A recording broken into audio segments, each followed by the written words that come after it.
Um, well, obviously another very good game. We've had 4 games in a row against Sacred Heart. All it feel like they've been 1-goal games pretty much. It was, I think, in tonight's game, whoever was going to make the last play was going to win the game, and obviously that was a huge power play goal. Zach McKelvey made a tweak right before we went on the power play and said, "Hey, we're going to put Booty down in front," and they were looking for that play there. So that was a great call by Zach. And power play had 2 goals, but our PK, I mean, we've struggled, and tonight they came up huge. I think we had to kill 4 Sacred Heart power plays. So, but really happy, basically to get another sweep. I know it's not a weekend. It feels like a weekend, but once you're getting these points, they can't take them away. So I think Sacred Heart's a team that will be battling at the end along with some others. So you can control your own destiny when you can beat these teams in head-to-head games. Coach, just in that overtime, there was a couple of shots by Sacred Heart, and then you must have gotten the puck up ice. Tucker DeYoung had a shot, and then you got the tripping penalty. Just tell us about that play, if you would. Well, as you saw, right before we had the puck in their end, we lost coverage. And one of their guys was in all alone. And when I looked up and saw that, I was like, uh-oh. But then we were able to get the puck in transition up into the other end, and they had to take a tripping penalty on, I think it was Booty, and that set up the game winner. We've been on the receiving end of that in 2 of the games that we lost in overtime were basically 4-on-3s against us. It's hard to defend that. The one game against Long Island, we had just come out of the box, but it felt like a 4-on-3. It's just really hard to defend a 4-on-3. And that was 47 seconds into the power play. Eric Butte from Zimmerman and Billick. Just tell us a little bit about that, how that play came together. Yeah, like I said, Zach made a tweak on the bench there, and one of the things that Zimmy's really good at is he can find sticks, and he saw Booty right down kind of off the post there, and Zimmy just put it right on his stick, and it was a great tip. Something that we worked on in some of our skill practices. So that was a big time play when we needed it.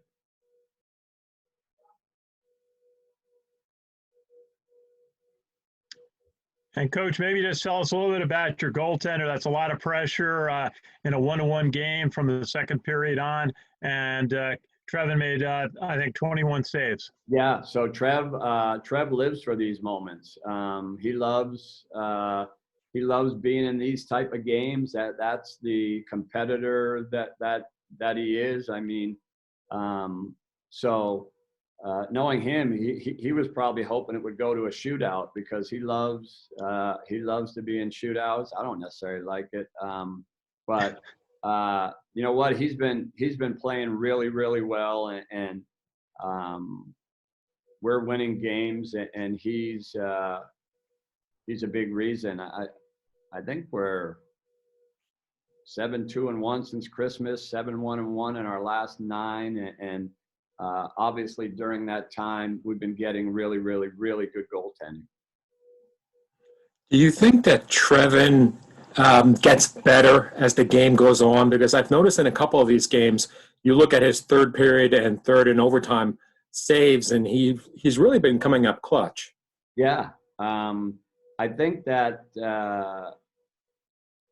it seems like so many of these games are close, and as you get into the third period, it's basically whoever wins the period is going to win the game, and like you just said, Ken, clutch, I think is a good word for him. He just kind of lives for that moment. And so that's great. I mean, our guys have a lot of confidence in him. Yeah, we're in a good spot with him back there. But also in the same vein, I've noticed that opponents have been getting a bit more shots in the third period than your first two periods. Is there an issue there? Well, I think part of it is some of these games we've had the lead in the third period, and obviously this game tonight, I mean, we had just beaten them 3 games in a row. You know that they're going to have an unbelievable push. So I'm not as concerned as long as we're not panicking. And I didn't get a sense of or lately I haven't had a sense of panic by our guys. Not saying that I wouldn't like to maybe control the play a little bit more, but this is teams that are, you know what, given one final push when it comes down to the third period, and they're trying to figure out how to win a game. But there's been times in the past couple of years where that's when you usually clamp down defensively. Yeah, I mean, I still think we're clamping down from the standpoint of not giving up goals, and every team is different. We have some young guys up front that are getting experience in these games. Obviously, we're relying on a decor that is experienced and is a veteran decor. So every game we can learn something from, and you know, the biggest thing is being comfortable in these you know, situations where there's a lot of pressure to get that next goal or prevent them from scoring. And I think for the most part, our guys have handled that pretty well. Go ahead, Kenny. Coach, I noticed you have a lot of block shots at 18. That must take pressure off your goaltender when your defense or forwards are blocking shots. Yeah, you know what? I mean, to me, that's a real important stat, because what that shows is you have guys that are playing for each other. And when you have that, I always tell people it's easy to play with somebody. It's hard to play for somebody. And our guys, and I think every cadet here at West Point in whatever sport, they truly understand the meaning of playing for their teammates. And when you're blocking shots and you're sacrificing yourself, that's what you're doing. You're playing for your teammates. And so that's something that we take a lot of pride in. And I don't care if you're the smallest guy or if you're our leading goal scorer. When the opportunity presents itself that you might have to make a block, then we expect you to block that shot. And how about the first period goal got you off to a good start? Lincoln Patton got the power play from Butte and McAuliffe. Tell us a little bit about how that's set up. Yeah, so I mean, anytime you get a power play goal, that's big. I think their goalie might want to have that one back, right? Like, we took a shot from below the face-off circle or below the face-off dot, but we tell our guys too, like, you know what? Sometimes throw some off-angle stuff on net, and you never know. And in that case, it went in.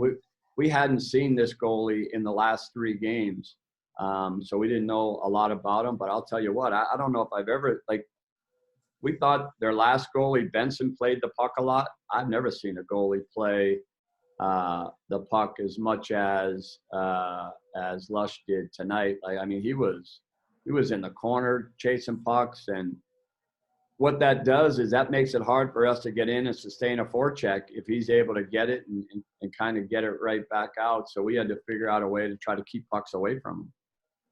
Just curious how you managed. You played in Bridgeport last night. You came back, I guess, at school this morning, and then played tonight. How do you manage that much activity?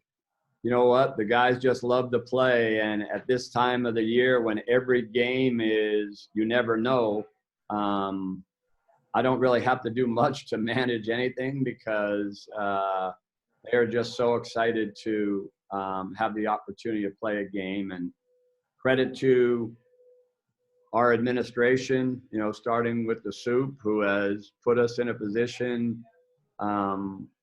He understands how important competition is, and same thing with our athletic director, Mike Buddy. I mean, there are some schools that aren't getting in games, but knock on wood, we've been able to get in our fair share. And a lot of that is as a result of, I think, our leadership team here at West Point. Talk about Eric Butte, as we discussed last night on the phone. 2 goals last night, 1 today, assist. So has he loosened his grip on the stick? Well, that's what we talked about, right? You hope that in this situation, when somebody is kind of fighting it to score and squeezing their stick tight, when something good finally happens, like last night where he got 2 goals and then another one tonight. I mean, yeah, I hope that this is a sign of things to come, because Bootie's one of those guys that we're counting on to score goals for us. Did you sense a different attitude today, a happiness? Yeah, sense of relief. I mean, he even said to me, I don't know if it was last night.